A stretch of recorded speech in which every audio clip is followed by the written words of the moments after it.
estimate ambient air concentrations and potential health risks. This has been proven with recent air monitoring that has been occurring across the state, which has demonstrated the opposite.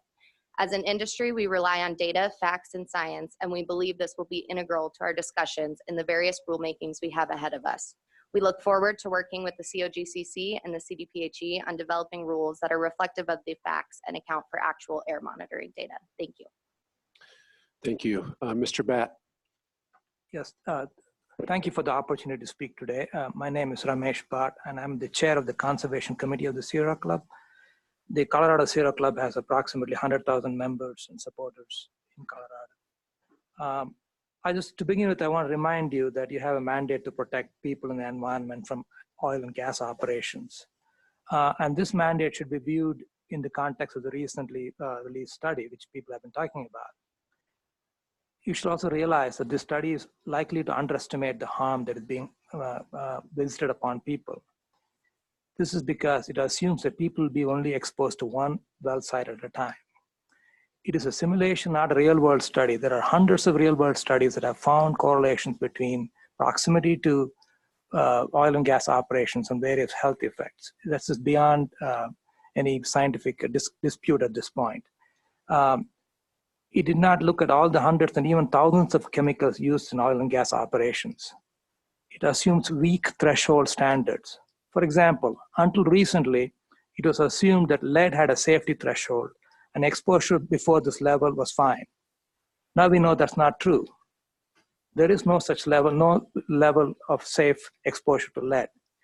This kind of threshold problem is likely the case for pollution examined in the study also. Thus, as Senator Fenberg has said, the most prudent thing to do right now is to prohibit all fracking within 2,000 feet from buildings.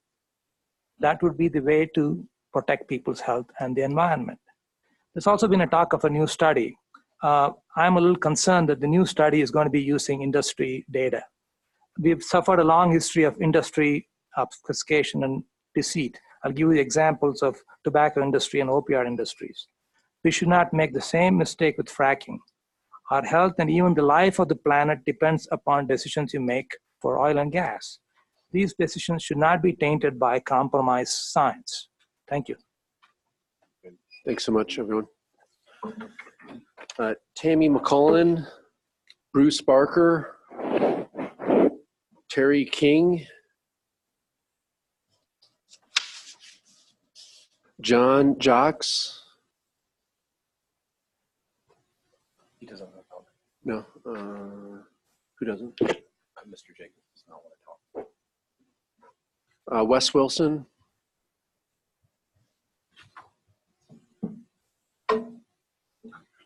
Carl Friss.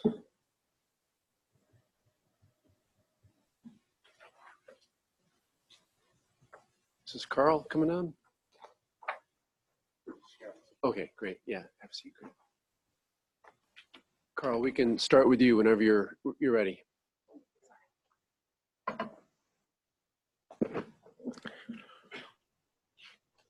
Thank you. I'm here on a somewhat unusual request for the public speaking. I'm coming on behalf of myself and other mineral owners and the surface owners of lands that are subject to docket number 1903-00194. And we believe that the docket is, I believe, on the consent agenda. We do not believe it should be. We believe that we were not given proper notice of Noble Energies Inc.'s intentions in spacing and what they were going to do in drilling the lands involved. I think that that covers it, unless you want me to get into details. And what, actually, yeah, we'll turn it. Mr. Davenport, you want to, anything? We're going to see this later on? No. Okay. Okay. I think that's fine. Yeah. And oh, I'm sorry. Ms. Larson. That's fine.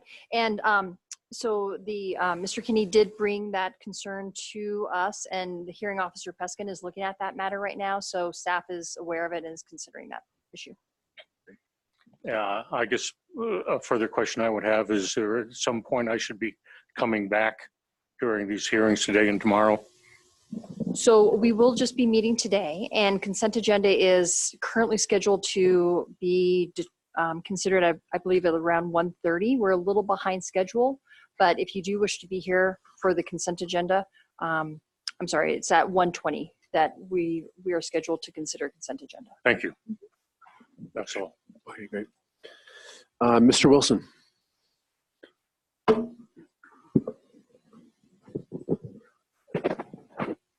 Thank you. I'm Wes Wilson with Be the Change, and spent 32 years at the Environmental Protection Agency. I want to cover some key points of how this study seriously underestimates the consequence. First of all, the way the study dealt with the health quotient of being greater than 1, particularly for those 3 compounds, was in fact found between 300 and 2,000 feet, but it didn't go down to 1 after 2,000 feet. I invite you to look at page 128 of the study. In fact, it shows, if you just project that out, that you still have health consequence from benzene, toluene, and ethyltoluene out well beyond 2,000 feet. This study is showing that you have effects such as hematological, neurological, respiratory effects, the very same effects that the population is reporting to you.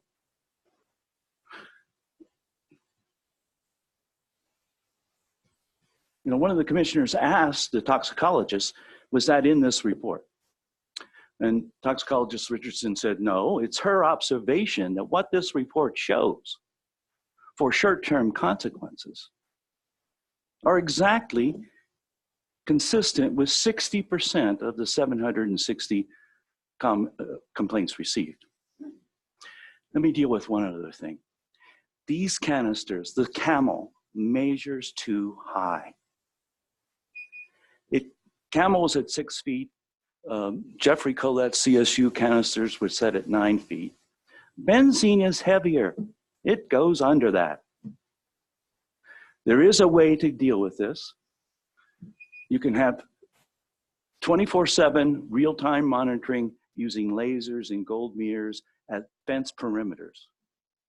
We need to know the concentrations that are coming off these sites, not the hypothetical ones.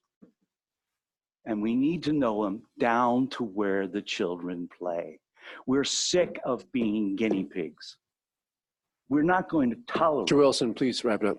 We're not going to tolerate the ozone violations, the benzene toxic trespass anymore. Okay, You Mr. must Wilson, take a pause thank you until so you're much. capable Next of up, getting it please. down. Yep, thank you. One of you, yeah. Hi, I'm Tari. I am an intern at the Colorado Oil and Gas Association. I'm currently a student enrolled in law school at the University of Denver in the Environmental, Natural Resources, and Energy Policy program. I am also a 5th generation Colorado native, and I have operated oil and gas wells in Texas, Wyoming, Montana, and North Dakota.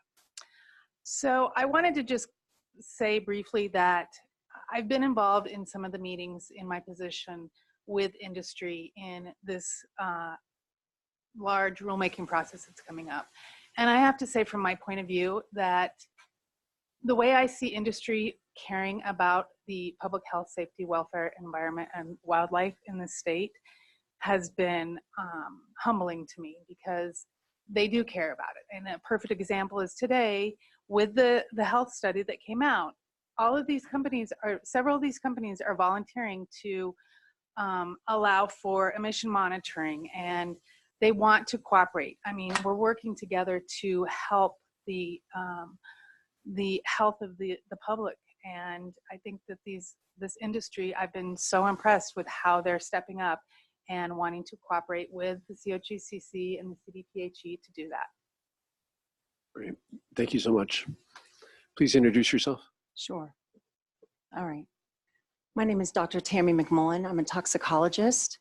I am with CTEH. We're an emergency response toxicology firm. And I am also a former toxicologist with CDPHE. In fact, I established the Oil and Gas Health Information Response Program. I'm also a mom of 3 kids and a Coloradoan. And I am keenly aware that over the last 5 years that I've been intimately involved in working and collecting tens of thousands of data points, both on well pads for operators, but also working at the state health department. I'm keenly aware of the challenges and the concerns for Coloradoans and what they're experiencing and their concerns about the health and safety of their families in the presence of expanding oil and gas. As a scientist, however, who also actually participated and helped design and develop this study and worked with ICO until I had left, I also understand the technical nuances of these models, the strengths, the limitations, and how they need to be used to understand potential health risks. And I really understand the challenges that you as commissioners have to face the results and the complexity of this information in decision-making moving forward. I'd like to make 3 points today. One is that I really emphasize that the commissioners take these study results into context as they need to be considered in light of the overall intended use and what the authors state. 2, calculated risks, and I can't emphasize this enough as a toxicologist and what we've just heard. Calculated risks are not bright lines of where toxicity will and will not occur, and they do not prove causation of health. They're intended, as toxicologists, intended to be highly protective by nature. For example, benzene estimates in the worst case exposure scenarios in that model were much lower than the level at which the most sensitive observed health effect would occur in any living organism.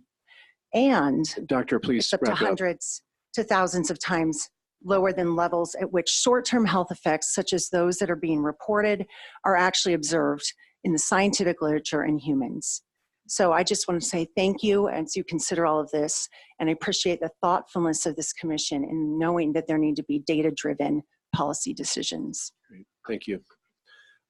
Walter Chapman, Juan Bustos, Nick Klebenstein.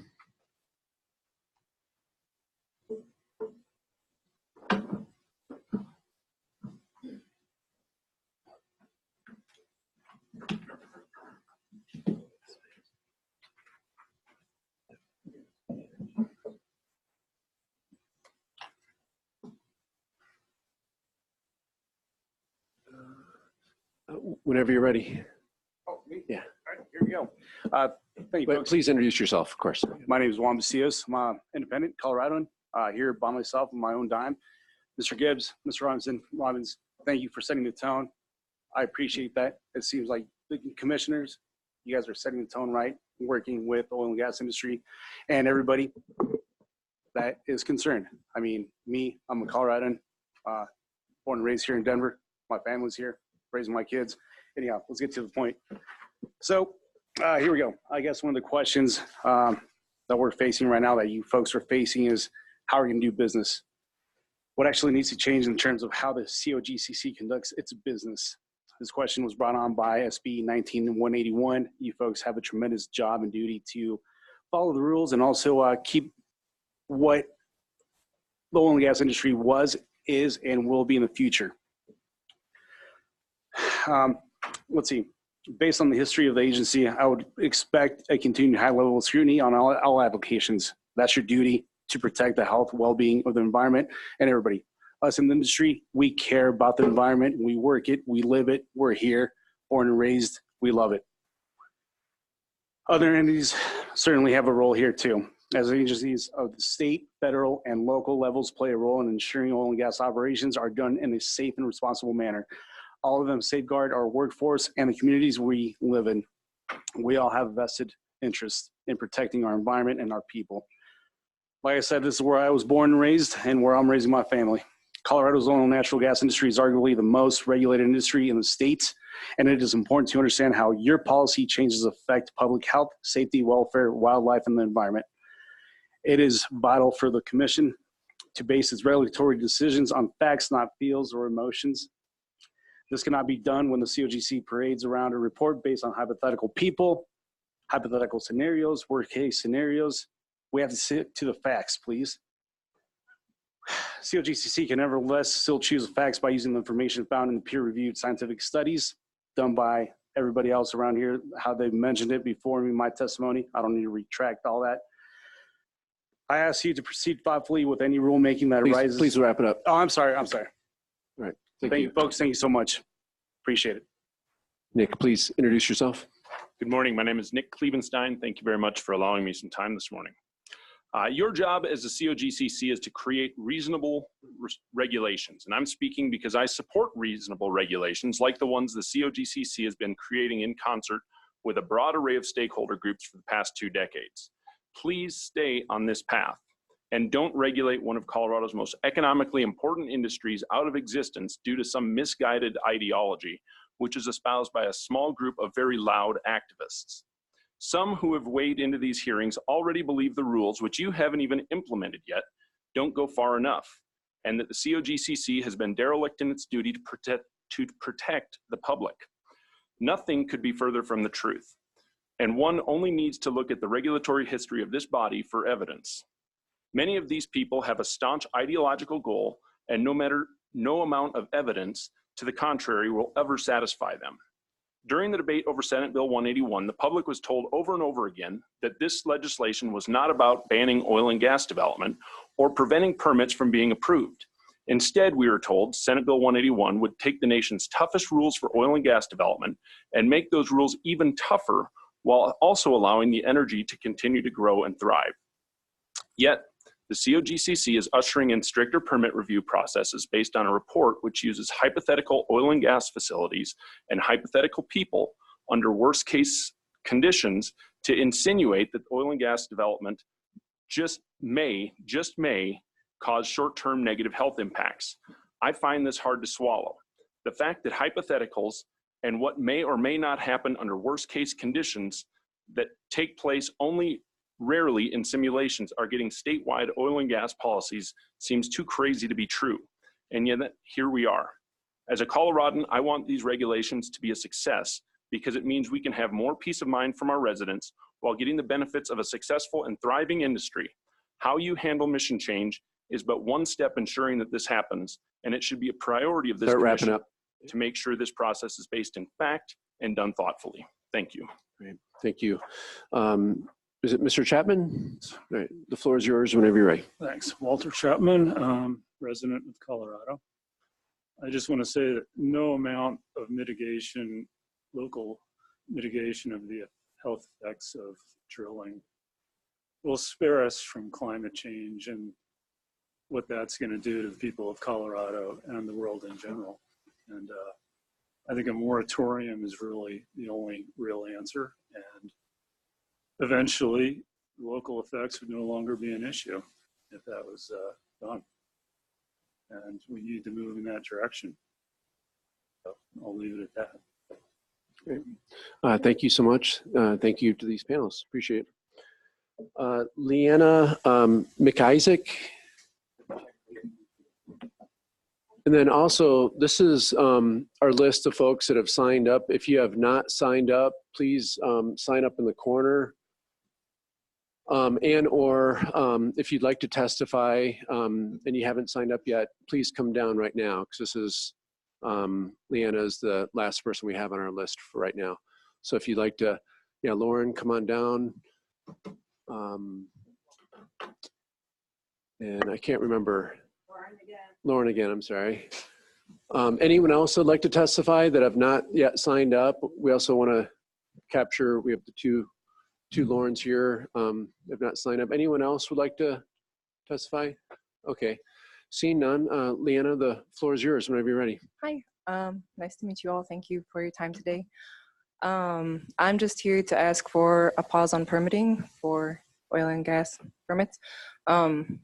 Not just in light of the possible health effects it may have on people, but also air pollution, and especially in light of the climate crisis, we need to be decreasing our amount of permitting. And yeah, I don't know. I didn't write anything down, but we need to decrease our permitting, not foster oil and gas. We need to move away from oil and gas into renewable energy. And the last person, one of the last two people that spoke, said it's a small group of very loud people, but it's not a small group at all. It's most of the people I know, it's most of my friends, it's most of my family, and quite frankly, we're very scared for the future, and it's your job to protect us, and I think that puts you in a very high stakes and responsible role, and I would really like you to ask us, I'd really like to ask you to protect us, because that is probably the most honorable thing you can do right now.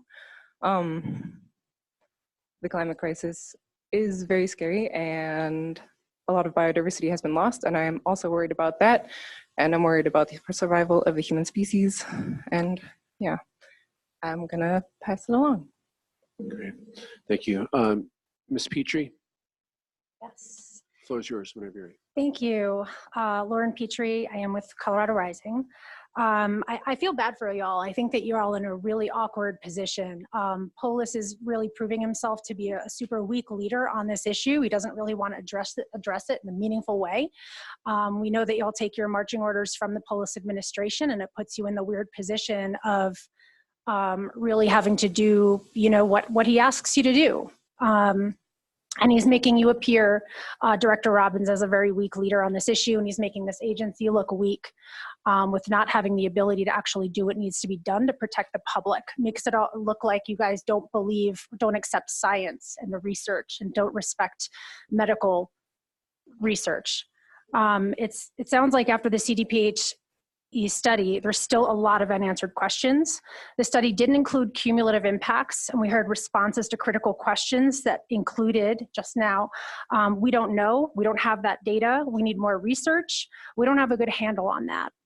Despite all of these unknowns, Irene Gorski, who is the study's co-author, said, and this is a direct quote, "We have enough evidence at this point that these health impacts should be of serious concern to policymakers that are interested in protecting public health."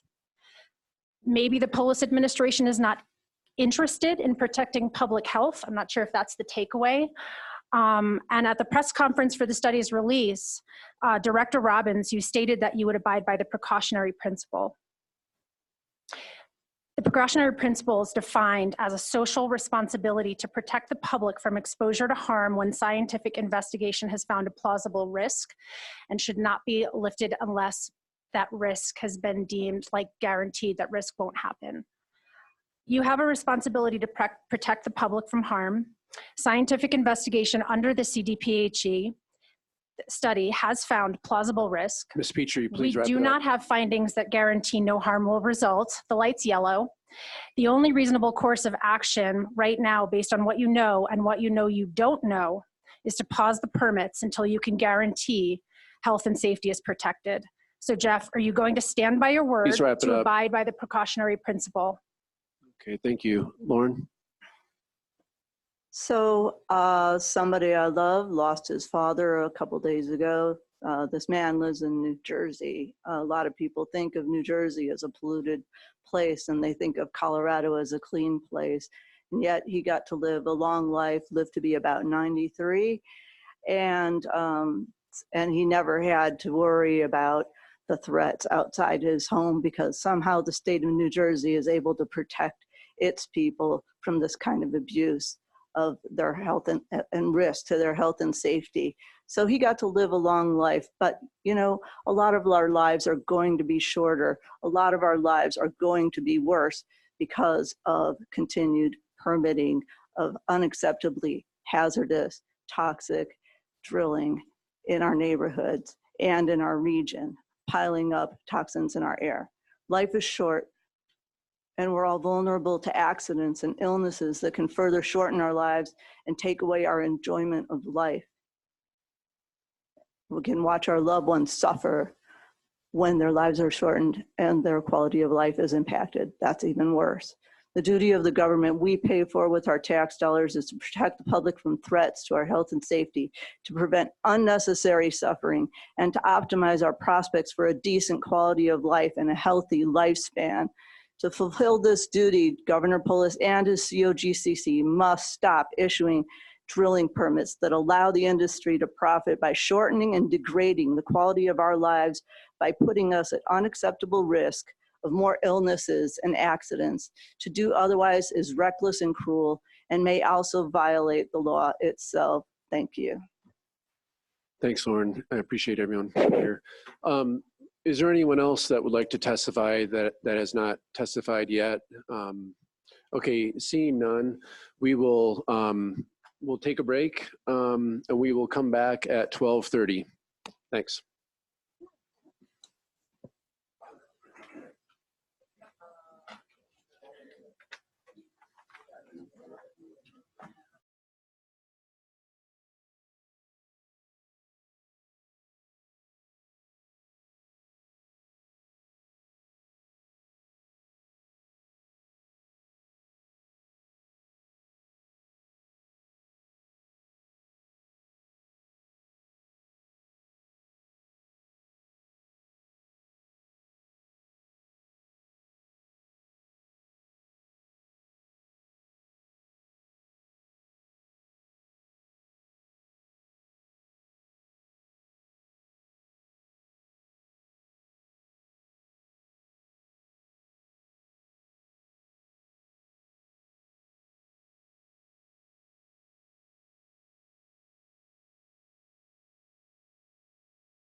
Okay, our COGCC meeting will come back to order. Next up, we have approval of the minutes. Is there a motion or? Oh, Commissioner Hahn, are you there on the phone?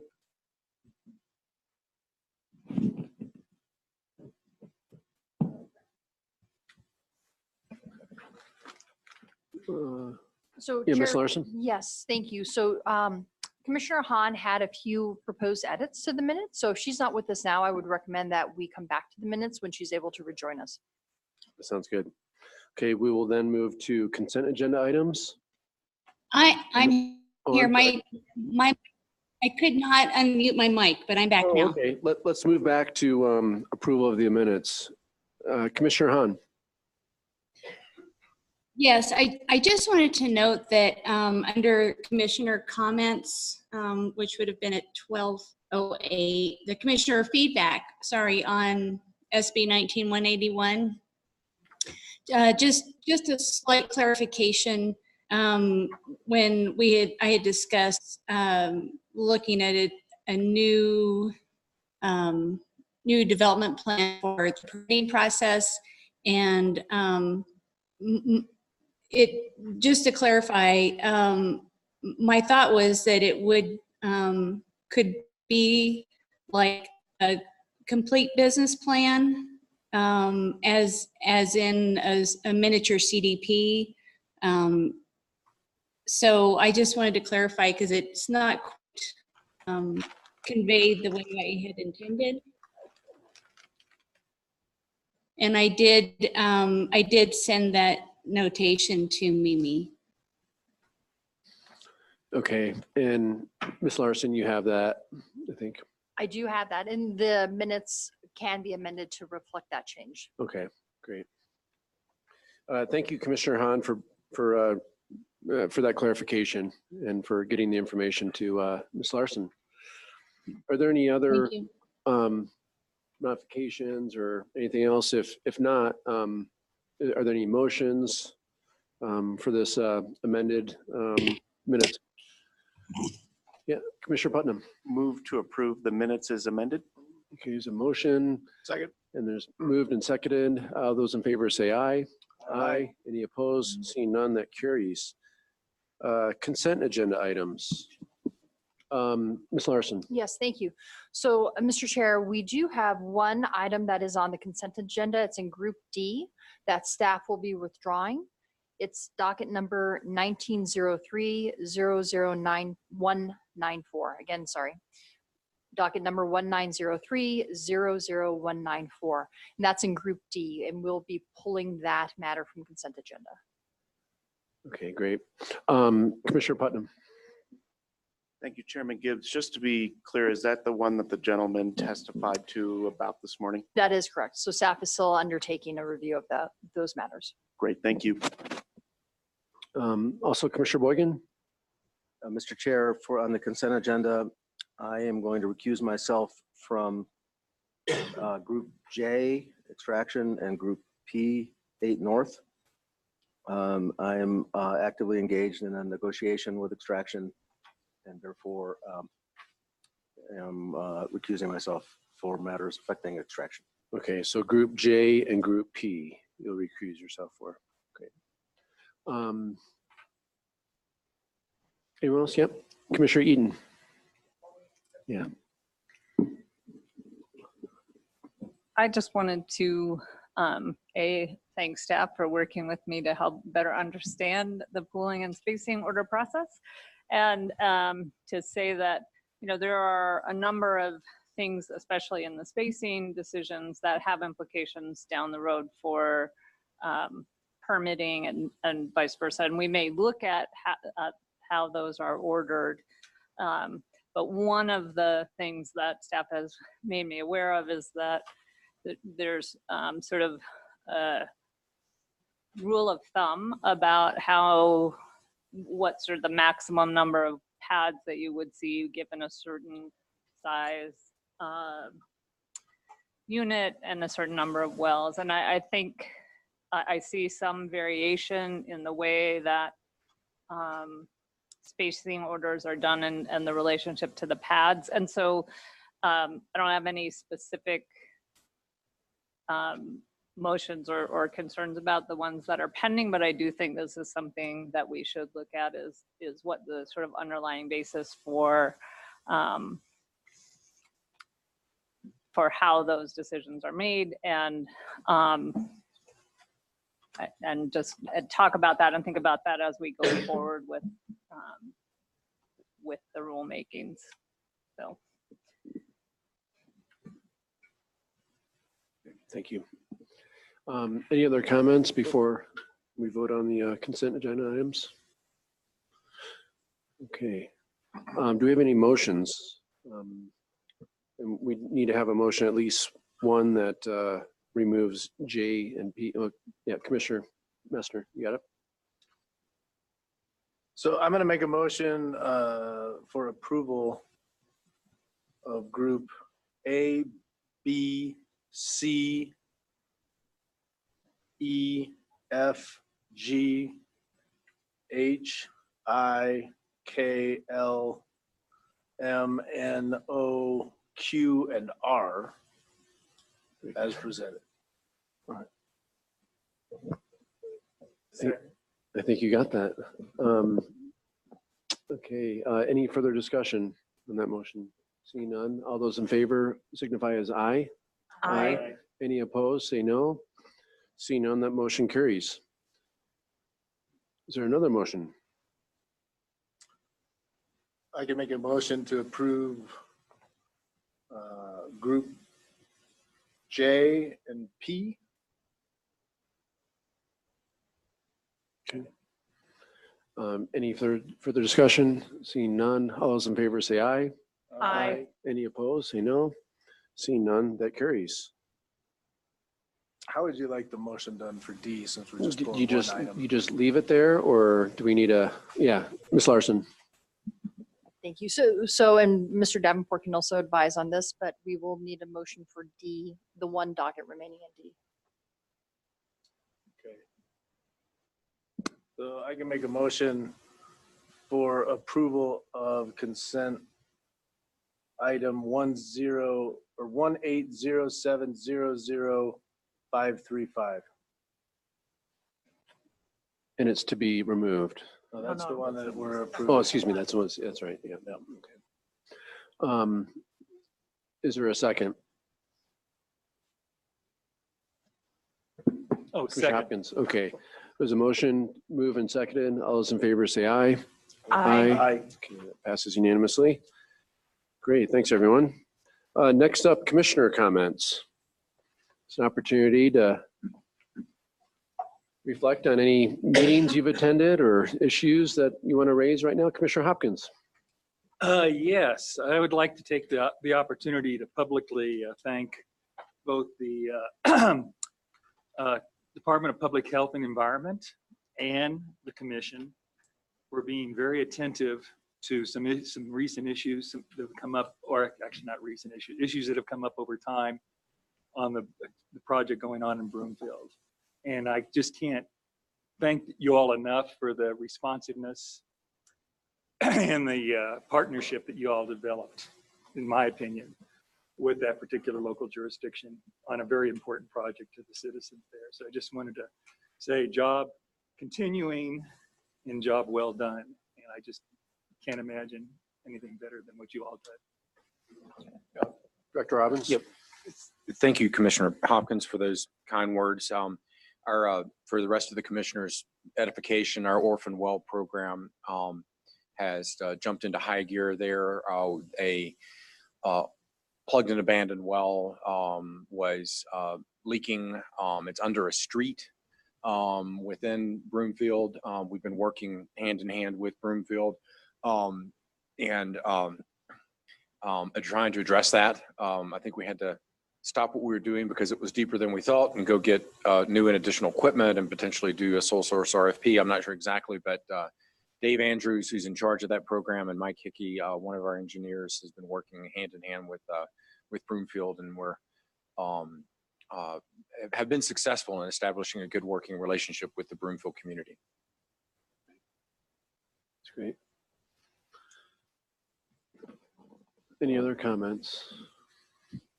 Commissioner Messner. So since the last meeting, I just thought I'd let folks know, I have had an opportunity to speak with some additional local governments around the state. I've met with representatives and staff from the city and county of Broomfield, met with commissioners and staff from Los Animas County, Kiowa County, and then on Monday I'll meet with some commissioners and staff from Larimer County. I was planning on making it to Huerfano County, but got snowed out on that one. So we're rescheduling that one here for the next couple of weeks. But those have been good. Lots of questions that folks have still. Really interested in learning. They're very interested in learning how local government can be involved and what the process looks like for the implementation of SB 19181. And so I think those have been really worthwhile meetings. So. Yeah, thanks for doing those. That's great. Any other updates? Yeah, Commissioner Eden. I just wanted to let people know that I did a tour of North Park and we did an overflight, and then also Sandridge took me out on some of the sites and were very helpful in showing us the operations. And there are some unique challenges in that basin. And with, I think, a very good opportunity to learn more about, we've had Front Range tours and Piance Basin, and so I think it was useful to go up and see that basin as well. And I think there are lessons to be learned from how operations are different across the basins. Commissioner Putnam. Thank you, Chairman Gibbs. Just wanted to provide a quick update and reminder that the Air Quality Control Commission is also going through a rulemaking under Senate Bill 181. That's still on track to have both public comment and a hearing in December for the kind of first package of oil and gas related provisions. That will be followed by a rulemaking related to stationary engines, the vast majority of which are at oil and gas facilities. That will start in January and proceed into the second quarter of next year. That will be followed by implementation of Senate Bill 96 requirements related to inventory and reporting rules, which will start in February and likely complete in May. And then we'll probably look at another round of substantive regulations, which may address, I think, intending to address a lot of these pre-production issues that we've been talking about with the health study. I think traditionally with some of the ozone regulation, we've been more focused on production as the kind of longer, decades-long exercise, tanks, other sort of things. As we've tightened those up, as I'd mentioned earlier, we're focusing on this one. So we'll have 3 public comment periods in early December, one in Loveland, one in Rifle, and one in Durango. And that'll be followed by a multi-day hearing at our offices in Cherry Creek, where all the represented parties will work through the issues with our first major rulemaking on this subject. Pre-production, so the drilling, fracking, and flowback. Yes.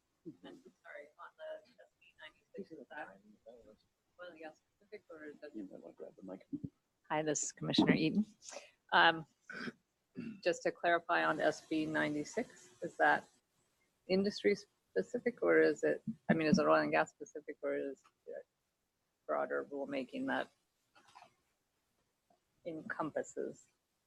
Great question. It's intended to cover the entirety of emissions of greenhouse gases, carbon dioxide, methane, hydrofluorocarbons, other emissions that are out there. So oil and gas will be part of that, but only part of that will need to cover transportation, structures, industry, electric generation, other sources as well. So it's a large, comprehensive, and Colorado's had a greenhouse gas inventory. We were directed by the legislature to be more detailed and more granular in the way that we're doing that, which is the task in front of us, and to try to establish the 2005 baseline that the emissions reductions requirements of House Bill 1261 will be measured against. So 26% by 2025, 50% by 2030, all against a 2005 baseline. We need to make sure we know what that baseline is. Commissioner Putnam, did you say the dates have all been finalized for those upcoming meetings? I'm going to look quickly to Sean. I don't know if they've been finalized or they're just in pencil right now, and we can get back to you on that one. I know that they've been trying to nail down, make sure we have the right space, and I know we have the locations. I think we may still be trying to nail down the precise dates, but we'll figure that out. Yeah, let us know, because we may want to attend some of those. So, great, thanks. Absolutely, thank you. Anything else for updates, anyone? Commissioner Gibbs? Yes, yes, Commissioner Hahn. Yes, I would direct this at Director Robbins. I wonder, Jeff, if you were able to attend. I think you were there at the Weld County meeting with Governor Polis and his cabinet on Monday. Yes, I was there, Commissioner Hahn. Could you just give a brief overview of how that went and the discussions that took place? Yeah, yeah, for sure. In fact, I apologize. I should have put that in my director's report. It was a very important meeting that I attended. So Governor Polis and his staff set up a Greeley listening session. They're setting up these listening sessions at multiple locations across the state. The first one they undertook was in Pueblo. Monday night from about 6 to 8. We had the listening session.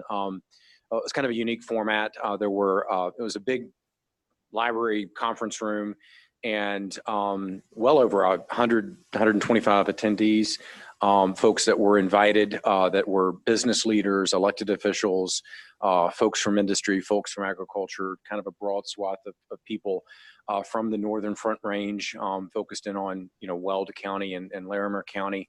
And we had probably 10 or 11 different tables. Each table was a different topic.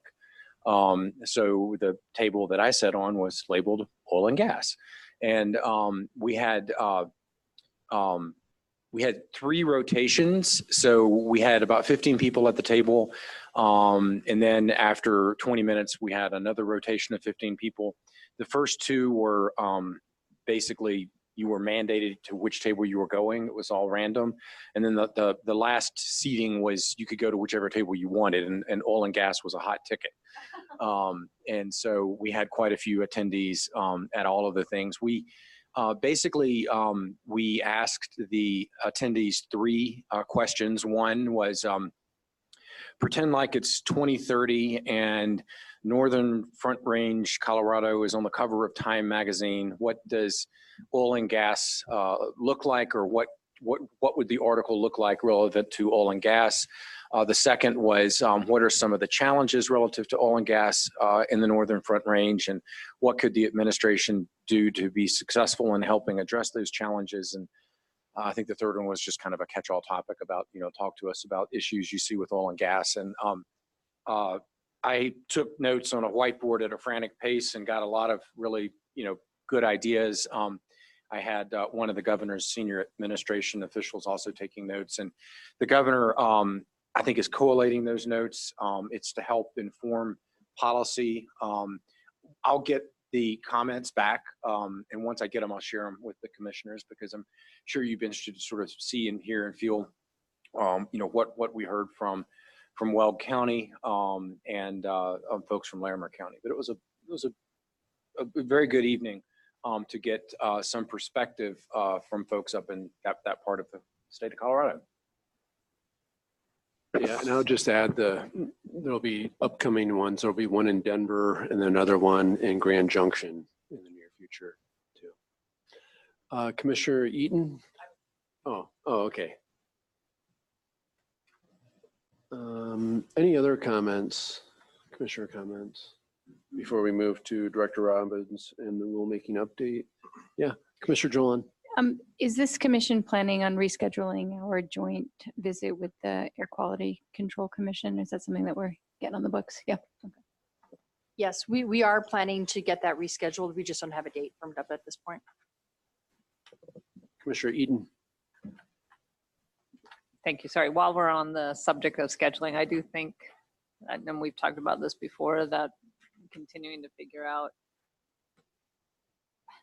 some additional times to have at least educational or work sessions that are in addition to our hearings. Between the hearing schedule, it's going to be hard for us to sort of talk through issues. So I know there are constraints on people's time, but I think if we're going to get through, we're probably going to need more time. And if we have more advance notice about when that'll be, others may disagree, but.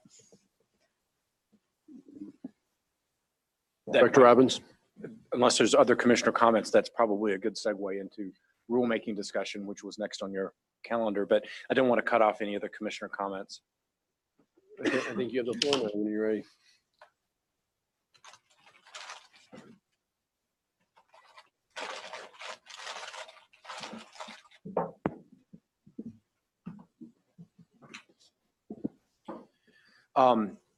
Thank you. So I've got Julie Murphy here with me.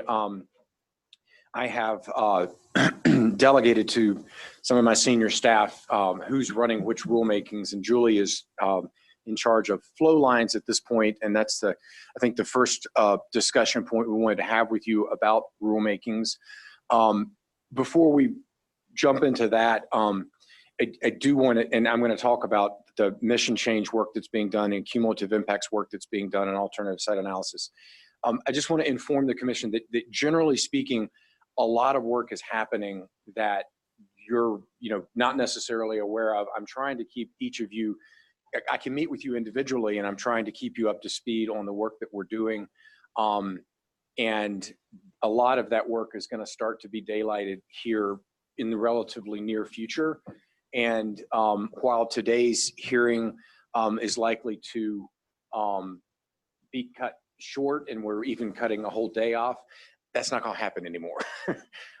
Once we start into flow line rulemakings in November, mission change and cumulative impacts in the winter and early spring, I'm afraid it's going to be exactly as Commissioner Eaton just mentioned, is you're not going to have truncated hearings anymore. In fact, we're probably going to need your attendance at more meetings. In particular, I think it might make sense for us to schedule times where we can have a discussion with you like a lot of our meetings are already scheduled with specific events that have to happen. And so it may be that having a separate day where we can have a discussion with you about, mission change and, that broad topic, it's a huge topic, would likely be helpful so that we can have kind of a roundtable discussion and get your thoughts and process and input into that. So with that, I'll let Julie speak just briefly to flow lines. We have to be a little bit cautious in talking about flow lines because that's something that we've already posted in terms of a rulemaking, and so we can't really get into the substance, I believe, but I think we can talk a little bit about process. Good afternoon, commissioners. This is Julie Murphy, and I wanted to remind everyone and everyone on the phone as well that party pre-hearing statements have been filed at this point in time, and they are available on COGCC's public website, both for commissioners to look at, as well as the rest of the world. I've actually, at this point in time, have read each and every one of them, and I'm quite proud of that. And we're actively digesting them in preparation for submitting staff's final proposed draft rules, which will be posted both publicly and for public consumption as well as yours and the parties on Monday, November 4th. After that, the next step in the process is that parties will have the opportunity to file responses as well as any pre-filed testimony on November 12th. And also on November 12th is our deadline for written public comments. And so written 510 statements, which would also be available to the public and to you just as soon as we can get those posted. We're trying to get all that information to you in enough time for you to review it in preparation for our hearing on November 19th through 21st. And talk a little bit about that. Someone talk about it. Certainly. So we will be having the flow line rulemaking in Greeley in November. We've elected to have the 510 statements. So the, excuse me, the opportunities for members of the public who wish to speak specifically to the flow line rulemaking. They may do that on November 19th, which is a Tuesday. And we're going to schedule that from 4:30 to 6:30 to hopefully better facilitate the opportunity for people to come and have their comments heard. And then we'll have on Wednesday and Thursday, the rulemaking hearing. We've also noticed Friday, the 21st or 22nd for an additional day of hearing. It's hard to anticipate at this point whether or not we'll need that additional day of hearing, but it has been noticed, and if we need it, it's available. And again, just for commissioners' edification, so the evening period would be public 510 statements. Those are all the people that are not parties to the rulemaking, and then we would have the parties' presentations and the staff presentation at your meeting starting the next morning. We have instituted some changes in terms of how parties will present publicly. So for instance, we have limited party participation to the pre-hearing statement and then the response. Is that right? But there's not motions, and we're not going into, allowing parties to, we had in the ALJ rulemaking a number of parties that were thinking other people were outside the scope, and then the parties that thought the others were outside the scope said that the others were outside the scope. We're not doing any of that. So you guys are smart enough, and we're all savvy enough to be able to know what is within the scope of the rulemaking, what's not. So that's one thing that we've done. The second thing that we are requiring, which is new at the commission, is we're requiring written pre-filed testimony from presenters. That should, I think, help streamline presentations. I think it also will help commissioners that you'll be able to do your homework ahead of time by looking at the pre-filed testimony. And I think what that also will do is it will allow the presentation time for the witnesses to be more of a, not them testifying to you, but we're hoping it will involve more of an engaged question and answer with you, because you'll already have read their testimony, and you can then focus in on the aspects of their testimony that you find pertinent or have questions about, et cetera. So that's not something that we've done here at the commission. I think we're hopeful that that will accomplish some goals of making a good option for folks. It's not required, but it is an option for folks. So we'll see how that goes, and that may inform how we undertake mission change and cumulative impacts, which are much broader in scope. What else? Flow lines. Okay. Commissioner Eden. This is Commissioner Eaton. I'm just wondering how many parties that's done, right? People have. You're correct, Commissioner Eaton. The deadline for filing for party status has passed. We have approximately 55 parties. By my count, I think I read 37 pre-hearing statements. Some parties banded together to file their pre-hearing statement too. So we still have a high participation level at our rulemakings.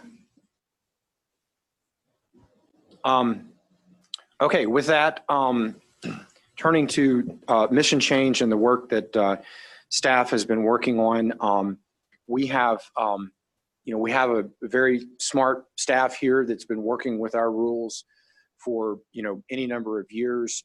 The mission change rulemaking is the rulemaking that is where we are moving to amend rules so that the whole mission of the commission of moving from fostering oil and gas to regulating in a manner that's protective of health, safety, welfare, all of that is brought into the rules. And so I have had various teams of staff look at the rules that they routinely work with to come up with red line edits. Mimi is running the lead on mission change, and I looked at her desk one day and she had red line edits from various people all over the place. So there's a lot of work that's being done there by our staff that we are collating. Other ideas about mission change is, again, it is ensuring the protection of public health, safety, welfare, and the environment is addressed in our rules. As an example, in particular, 181 directed that the regulatory parameters that we have worked with for many years, the parameter of cost effectiveness and technical feasibility was removed from the act. And so we will be moving through the rules and regulations to remove that parameter. The regulatory parameter of regulating in a manner that minimizes and mitigates adverse impacts in a manner that's reasonable and necessary, that will be brought into play into the rules. We will have, I'm sure, a healthy debate about whether those terms need further definition from stakeholders during the mission change rulemaking. You know, we also are having discussions with folks about all of this, and I think that's going to be probably a big topic of debate. There's a few large concepts, sort of reform concepts that we are considering.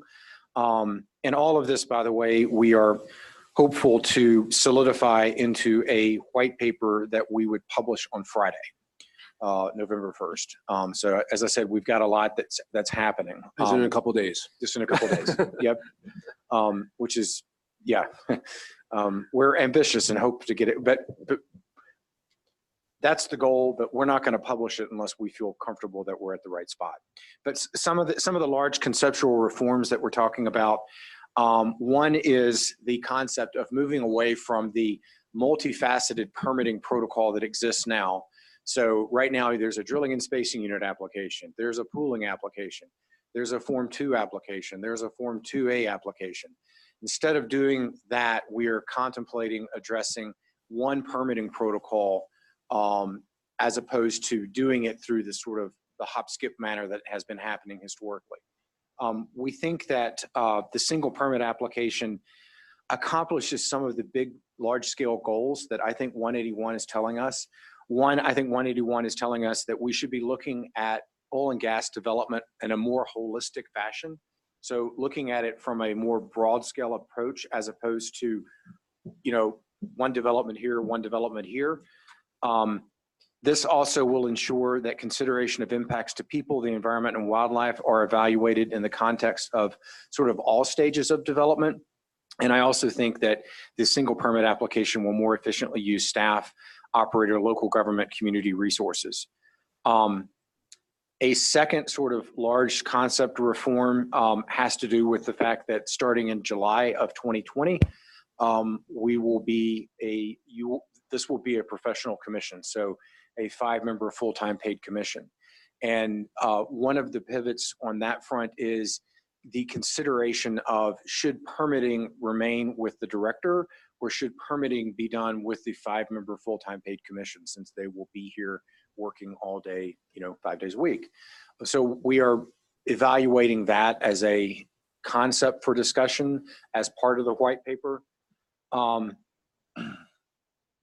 Other big, large-scale reform sort of type issues are in the 500 series under mission change, the whole concept of engagement by people in our process, standing, who has standing, who doesn't have standing.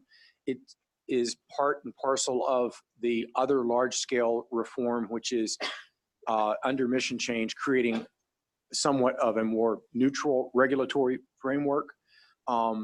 So those are two other sort of big ticket ideas that inform our mission change process.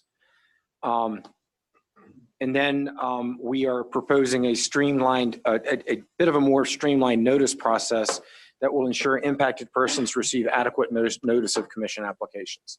So notice, I think, and transparency is a very important part of what we do. As I've read through our rules, I think we can do a much better job of notice about activities. I think in today's day and age that even if folks aren't necessarily happy about an activity, if they're receiving notice of it, if they're aware of it and they know about it, that they are in a better place. So we are contemplating making that change as well. Assuming that we are successful with the mission change white paper at the end of this week, we would plan on holding a mission change stakeholder meeting on Thursday, November 7th from 10 to noon. That would be an opportunity to initiate discussions with stakeholders about the concepts within the white paper. I think you can sort of see that the rulemaking approach we're making is informal discussions with stakeholders, along with informal discussions with one of the most important stakeholders, which is the employees that work at this agency, because they've been doing this for a long time, resulting in conceptual white papers with nothing set in stone, but getting things on paper so we can start talking about it, and then moving into a second informal discussion with stakeholders. And then with mission change, we have posted that we will post final draft rules and then start the formal process in early January 6th of 2020. The mission change rulemaking hearing is scheduled currently for February 26th and 27th. I doubt that we would be successful in getting mission change accomplished in 2 straight days. Maybe we will need more, but we'll keep your calendars posted. Ms. Larson, Ms. Murphy, what did I miss? I have nothing to add. It's because it was your paper that you put together that I read off of. So she did a good job of helping me. Commissioner Eaton. Sorry, I just wanted to clarify. The white paper is going to be a white paper. It's not going to be Mimi's compilation of all the line edits. That is right? correct. It is. So we have a compilation of edits that we are keeping internal. This is a conceptual paper that's talking broad scale concepts to start to allow folks to be informed of the discussion.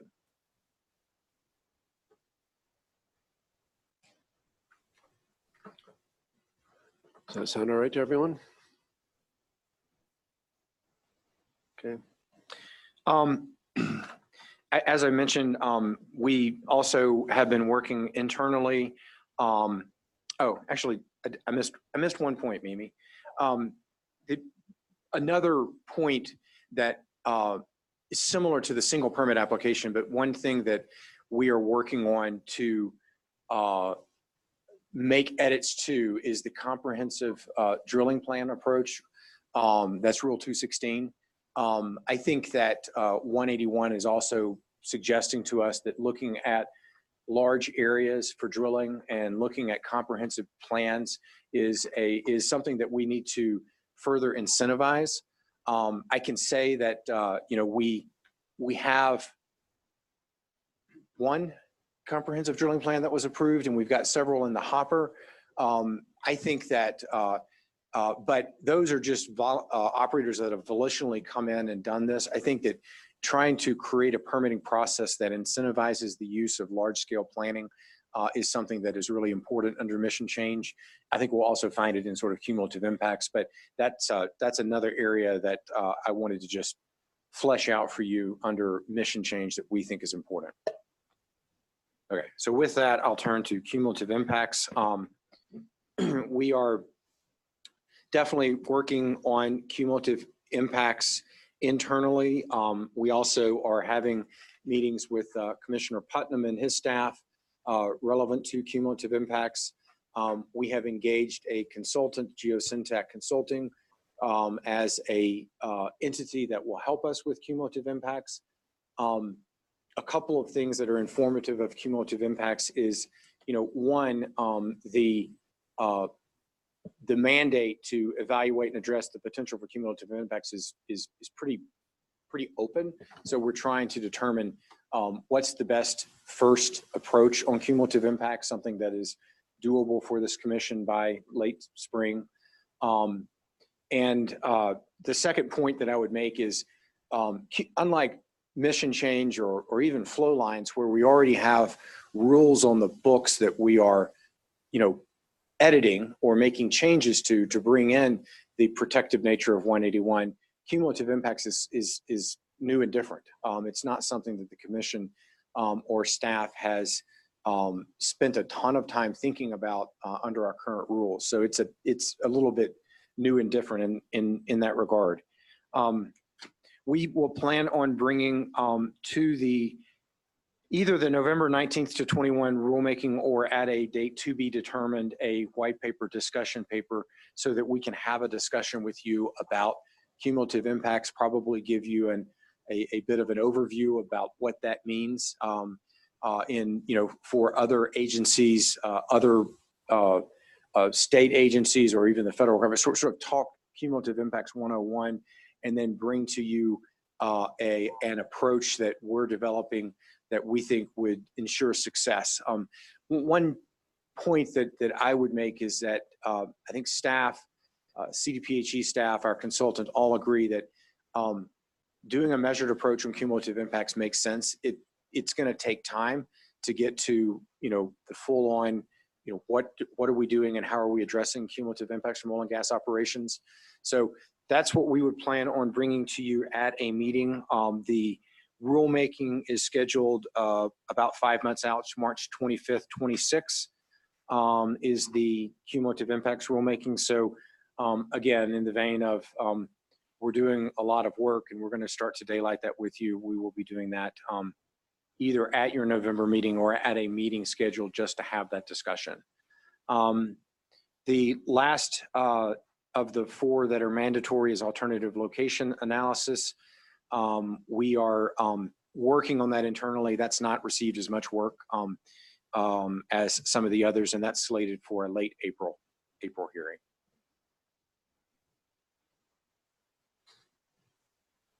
Commissioner Eden. On the last one, that has a lot of significance for the local communities and local governments. I'm just wondering if if they're pursuing or developing ideas about what that should look like, or is that just something that we need to? Yeah. As part of the work that I do here, I'm meeting monthly with the various stakeholder groups to have them have an ability to talk to me about things that are important. And that's part of the local government stakeholder group that I've been meeting with to, inform them that, we want to use this to, to be a partner in that sort of thing. I know some local governments are already, have already gone out the door with alternative location analysis. Adams County, as an example, recently promulgated rules that require alternate locations to be analyzed.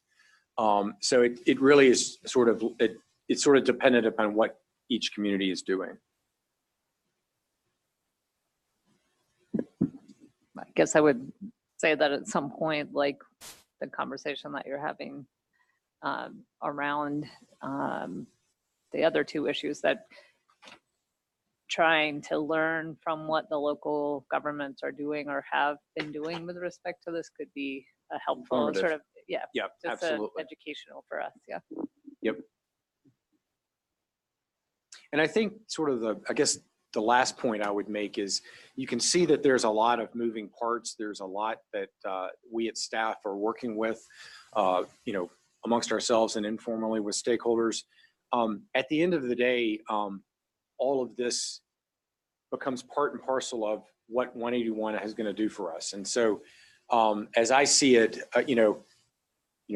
some of the aspects of mission change will help inform cumulative impacts. Some of the aspects of cumulative impacts will help inform perhaps the one permitting process.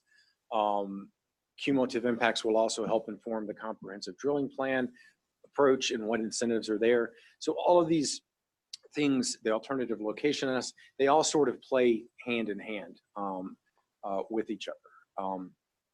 The other main point that I would make is we need to be cognizant that the rules that you will develop and that you will adopt will not be used by you. They will be used by a full-time 5-member paid commission. And I have tasked certain staff members with starting to understand and get information about what is the successful full-time 5-member paid commission look like? How do we set them up for success? How do we make sure that the rules that we are adopting when they're turned on and they're used by the 5-member paid commission, that is a successful new agency approach here?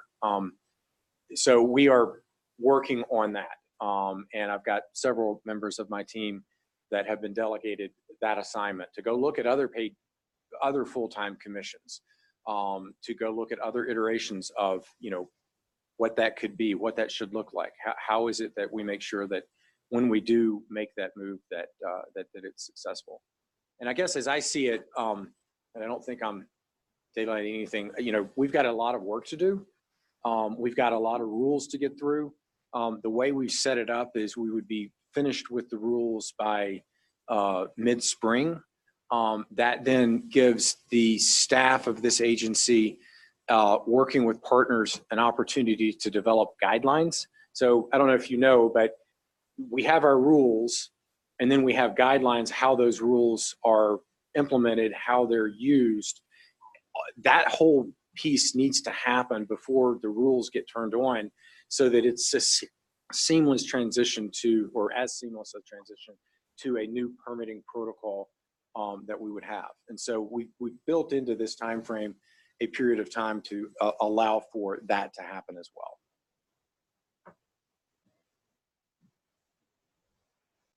So. Great. Commissioner Boygan. Just one quick comment on that. And I guess it's obvious to everyone, but I'll just say it. The statute says that the permanent commission would take over on the earlier to occur of completion of the 3 specific rulemakings or July 1.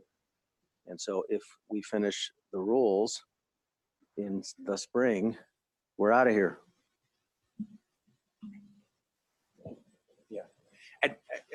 Julie just whispered in my ear. What I think actually is that it's upon the rules becoming effective. But I will certainly make sure that my attorney generals know that. The last thing we need is for this commission to poof away and not have the new commission ready to go. So we need to make sure that we've got that streamlined. My thought is that it likely makes sense that rules become effective on the day that the professional commission becomes seated, so that we're seamless in terms of how that happens. And again, that could be the sooner of if we get to that point. Well, it's all 3 specific rules, so no reason necessarily to hold off on any specific rule. Right. If it should have an earlier effective date, but those are issues you can Yep. you can think about. I just wanted to make sure we were all focused on that relationship. Commissioner Overturf. This is maybe a dorky lawyer question, but when you talk about getting the guidance written up so that it will be ready to go at the time when the rules are effective, is it possible? I thought there was sort of a standard effective date that rules became effective X number of days after they were adopted by the commission under the Administrative Procedures Act, or can we establish a certain or a set effective date in order to provide you with that additional time to promulgate the guidance? Commissioner Overturf, I would certainly defer to the wisdom of your Attorney General. My recollection is that it can be, the Administrative Procedures Act sets out the earliest time a rule could be effective, and that's based on publication in the Colorado Register of the final rules. But it's also my understanding we could set a date later than that. I see. Okay, thank you. I haven't seen that happen before, but if we can do it, then that's great. Mr. I think Davenport. we did it in the flow line rules, actually. Okay. Because we set out an effective day, I believe, of May 1st, 2018. Okay, great. Thank you. Ms. Murphy's exactly right. It's 24.4.103 subpart 5 that does provide that rule becomes effective 20 days after publication or on such later date as is stated in the rule.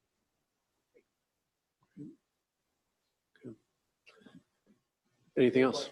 Yeah. Any further questions? Next steps? Okay, well, good. Well, thank you. Yeah. I guess just the last piece is, I know that various commissioners have various degrees of wanting to be, involved as we do this, and our doors are open, and if we're trying to keep folks up to speed on what's happening, but if commissioners desire to spend time with us and give us ideas on any of these far-reaching topics, we would relish that. So I just leave that out there. Well, this is a perfect segue to our next item is commissioner discussion. And, this is, as you all recall from our last meeting, we decided to keep this to be a standing item that we could raise issues and have plenty of time to discuss and contemplate the topics that we have before us. So I know we've had some great discussions earlier today, but just kind of want to open it up if there's any, Commissioner Eden. I guess I would be interested in hearing from the other commissioners, and maybe you've already talked to the director or others about this, but just about the idea of how we schedule and how much time we're anticipating will take, just because I think that as we try to get more things done and move forward, I want to make sure we can get everything done that we need to get done, and but at the same time recognize that we have limitations on the amount of time that we can spend. So how do we help structure that additional time that we might need beyond the hearing dates, if people have ideas or concerns about that? Commissioner Hahn here. Yeah, the floor is yours, Brenda. So I appreciate what Commissioner Robbins, or I'm sorry, Director Robbins and Commissioner Eaton just spoke on.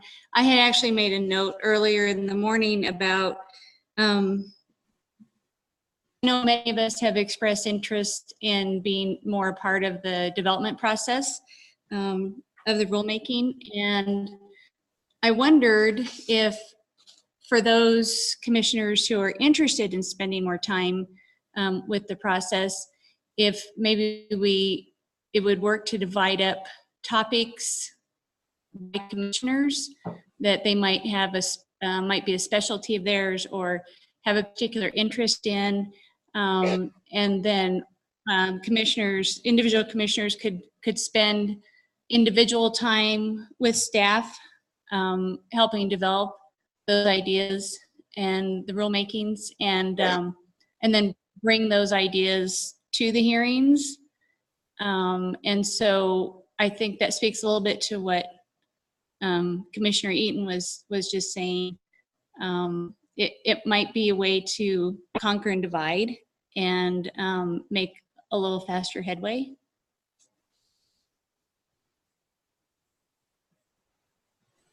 You want to, Director Robbins, you want to speak to that?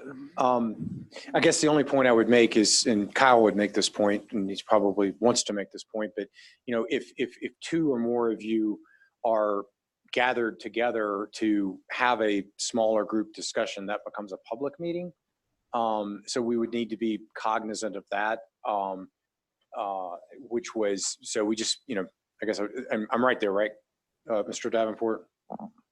Yes, Director Robbins. So, Director Robbins, currently, if you reach out to any of us commissioners can reach out to you and your staff for clarification and sit down on next steps, and that might be the best way possibly, because you could be as involved. You could sit right next to you and Ms. Murphy and your whole staff during all of this, right? Yeah, no, that is indeed the case, and we have open doors, and obviously if Commissioner Hahn or Eaton or others want to be involved in one aspect or others, we are happy and comfortable with that. And that approach obviously gets around the fact that if I had two of you wanting to sit down with me, we'd need to record it and have a public meeting and allow the public to be at that meeting. Commissioner Hahn here. I was thinking commissioners on an individual basis rather than two or more. So that works, Commissioner Hahn, for sure.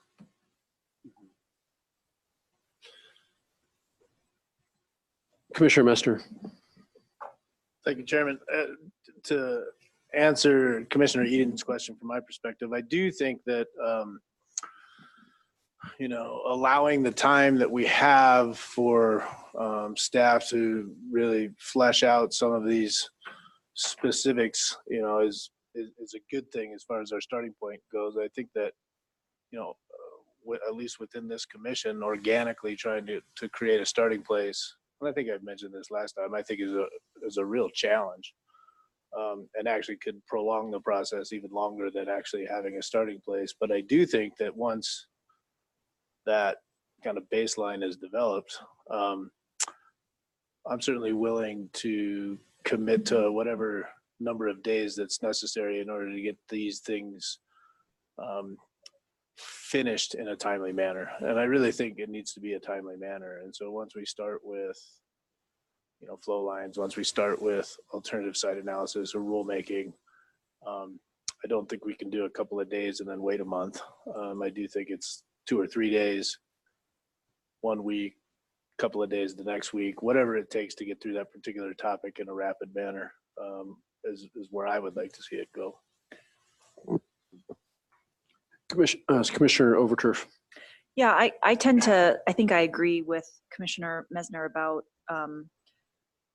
what I see as my role in trying to define the scope of the rulemaking at this point, where I feel like I have communicated my priorities and preferences to staff, and I'm trusting that those are being considered. And then when there's an actual document, that's when we'll kind of dig in and do most of the work and have a far more thorough conversation.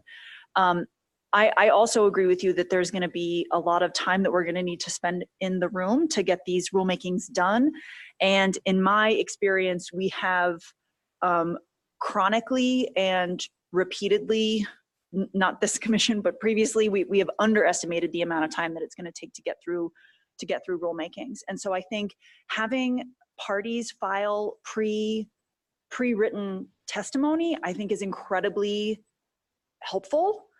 So I want to just, for any party to a rulemaking who's listening in, I want to just say that we will all read those. It is as valuable as having someone here presenting that information orally, and it allows us to spend our time asking you questions and getting to the real meat and understanding the impacts and ramifications of the positions that you're putting forth. So I want to strongly encourage parties to use that, because I think that will allow us to use our hearing time in a manner that's going to be most effective, which is going to be asking people questions, trying to find areas of disagreement, understanding unforeseen consequences, and discussing amongst ourselves.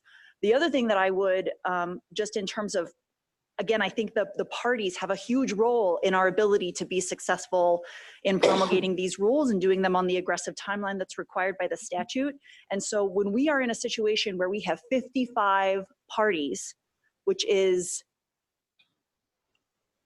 amazing, kind of unreal, that to the extent that parties who share similar interests or who are seeking similar outcomes can consolidate their advocacy, that also allows us as a commission to more effectively and efficiently use our hearing time to understand your position, rather than reading the same position 10 times from 10 slightly different parties. So I'm sure that you've been discussing this with parties in your stakeholder meetings, but I, as a commissioner, wanted to just implore the various parties that, I want to hear, and I promise and commit to read every single word that you submit to me, but to the extent that you can consolidate your comments and come up with consensus positions, even among parties that kind of share similar interests, I think that's so incredibly valuable.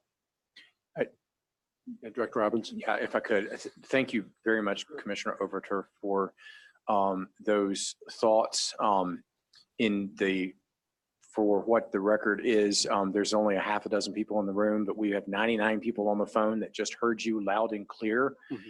And I may transcribe portions of your statement and put it in the pre-hearing order for some of these things, because I agree completely that those are very prudent ideas for us to be successful. Commissioner Putnam. Thank you, Chairman Gibbs. Maybe just to follow up a little bit on Commissioner Overturf's thought, and we share similar experience at another fine commission, the Public Utilities Commission, where everyone's required to submit the testimony ahead of time and then are largely limited to that except for cross-examination. And then maybe sometimes unique or new things that have come up since they filed that statement. And one question is just given the sheer number of parties and the limited bandwidth that we have is whether to move from a voluntary approach to pre-submission to a mandatory submission, because I think it is going to be much more valuable for all of the parties and certainly for the commission to have that engagement that Commissioner Overturf talked about. And I'll add to the commitment that I will read every word, sent my way. But it'd be really good to make the most out of the time in room. Director Robbins.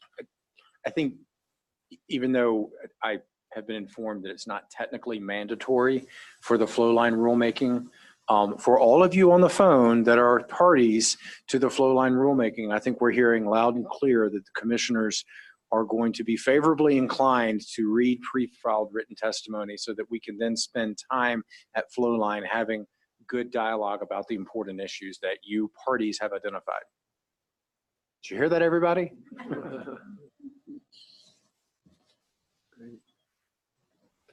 Commissioner Boygan. Thank you, Mr. Chair. Since we're sort of airing our personal grievances and preferences about the process, I'll weigh in a little bit. I heard you talk earlier about motions practice. I just want to emphasize that the commissioners react adversely to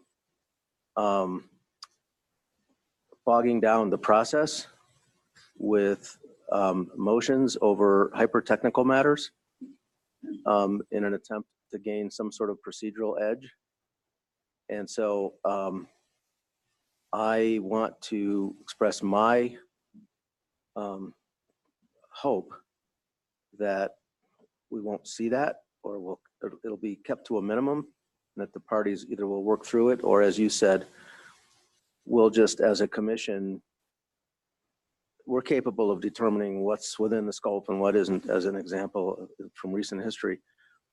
But to take up everybody's time, having to read page after page of argument over what's in the scope is counterproductive and wastes everybody's time. Not to say that there can't be real issues sometimes that need airing, but in a rulemaking process, I think that's a minimum, and is not, should not be routine. It should be rare. Any other personal grievances? No. Well, I guess I would say that I'm very appreciative as director of these comments from you guys, especially the commissioners that have been through rulemakings on a number of times. And I think that the parties that are all listening are probably also appreciative of the comments because it's giving direction.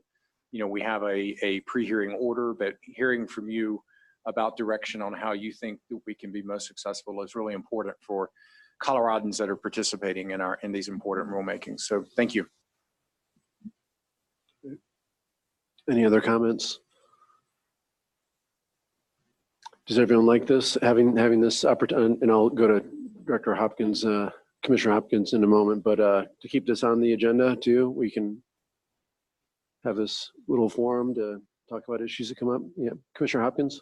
Yeah, yes, I really appreciate it because to some extent I find the process under the Colorado open meetings requirements a little frustrating in terms of building a consensus among the commissioners, and ultimately you want to try to build a consensus on all the rules that you're going to develop at the staff level from all the commissioners. And I just have this something in the back of my mind, this concern that I don't know what everybody else is thinking in their approaches to these various things. And I'm a little concerned that if we have a whole variety of different rules in great detail with language looking at us, that my experience has been over time, that is when you can often find a lot of disagreements and where you all are really coming from at that point. And I'm not saying I'm very constructive in this particular talk at this point, but I'm just looking for some way, and maybe you can think about this because I know you do a great job in every assignment you ever get, of some way of trying to getting some type of way of testing the waters and getting consensus. I think this type of forum helps a lot to be able to do this, but I just would like to see a little bit better way to try to build a consensus up front on some of these rules, like mission change, for example. I suspect there may be 6 or 7 different ways people are visioning the way you would incorporate that in your rules. When I heard you say today was you're going to do it in each individual rule and interpret that language of minimize and mitigate in a reasonable and necessary way in each individual rule is what I think I heard. And that's fine. That's fine. But that means we would revisit our philosophy on how that works on each and every rule.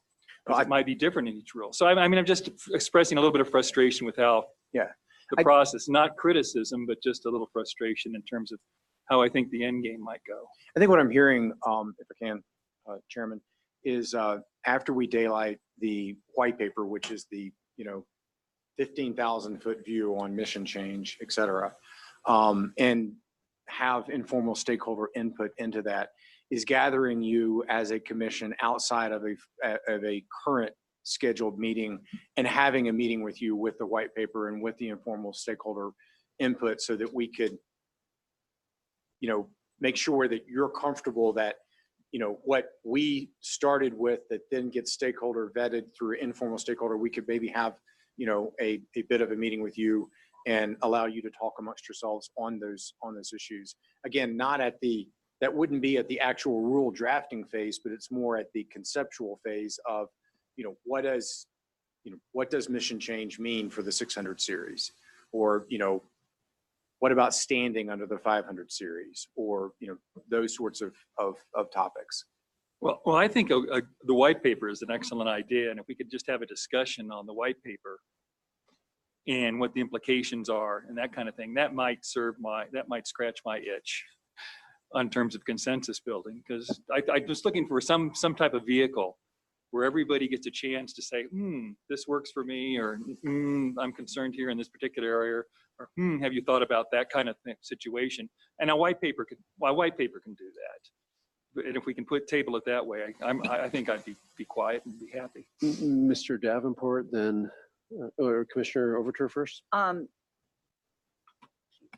Just to be a little bit of a wet blanket on that idea, unfortunately, which is that I think this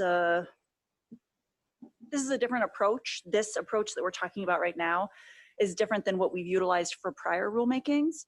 I think my concern with having a discussion about the white paper amongst the commissioners in advance of the actual hearing is that it could lead parties to rightfully or wrongfully conclude that we as commissioners had prejudged some of the issues that were being placed in front of us and that we weren't providing everyone with appropriate process and taking their comments in the hearing into consideration.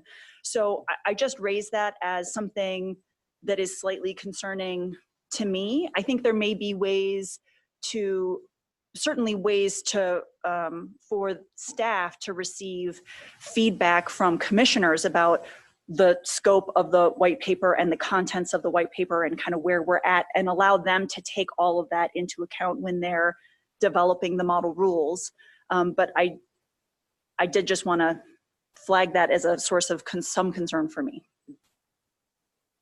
And Mr. Davenport, did you want to weigh in? Thank you, Mr. Chair. Commissioner Hopkins, I appreciate your thoughts on this. As frustrated as you might be by the process, you're doing a great job still following the process. So I just want to say that. I agree with Commissioner Overturf's concern. It's something that I would like to think about, is to see within the APA's process if there's a process that meets some of your goals, but I don't have a solution for you right now. However, I do share Commissioner Overturf's concern about that process. And would like the opportunity to look into this and get back to you if I see a way that we can accomplish multiple goals here. But right now it does, I share Commissioner Oberholz's concern. Commissioner Eaton. Thank you. I think that this is a really important issue because we don't want to do anything that would undermine our ability to actually get these rules done and implemented and hold up over time. You know, it may be that having a time for the staff to discuss the white paper that's sort of more than a 15-minute presentation at one of these meetings, where it's really about hearing from staff about those topics would be helpful. Even if we don't, you know, try to spend too much time, you know, just focused on where we are as a commission, but really understanding the basis of the initial ideas that the staff have. That would be helpful to me. And I think hearing that in, you know, or having some time to discuss that across all the issues that Director Robbins discussed would be helpful. So there may be ways to get a firmer common understanding of what's being proposed, even if we're, you know, it's not about, you know, polling or whatever the commission. So see how far you can go.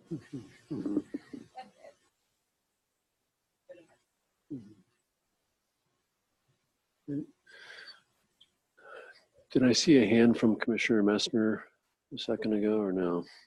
I don't think so. No, okay. Yeah. Okay. I think that Director Robbins. letting Attorney General Davenport noodle over this, and Julie and I can meet with him and you know, maybe bring to the next meeting some thoughts or about trying to accomplish the goal, but also realizing the efficacy of the APA and the Administrative Procedures Act and making sure that we're doing this right without prejudging is, you know, let us have some time to sort of think through that. Again, at a minimum, I think that the opportunity for individual commissioner reach out to staff and I always remains at play. I don't think that gets to the sort of synthesis of everybody, but that at a minimum exists for all the commissioners. Any other comments before we adjourn?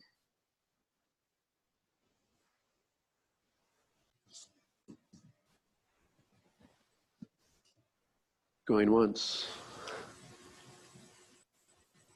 Going twice. I think that's it. Do we need a motion to adjourn? We do need a motion. Commissioner Putnam. Thank you, Chairman Gibbs. I'd like to move to adjourn. Okay, do we have a second? Second. Commissioner Messner seconds. All those in favor say aye. Aye. Passed unanimously. We are adjourned. Thanks, everyone. Thank you. I think we should call that grievances and affirmations.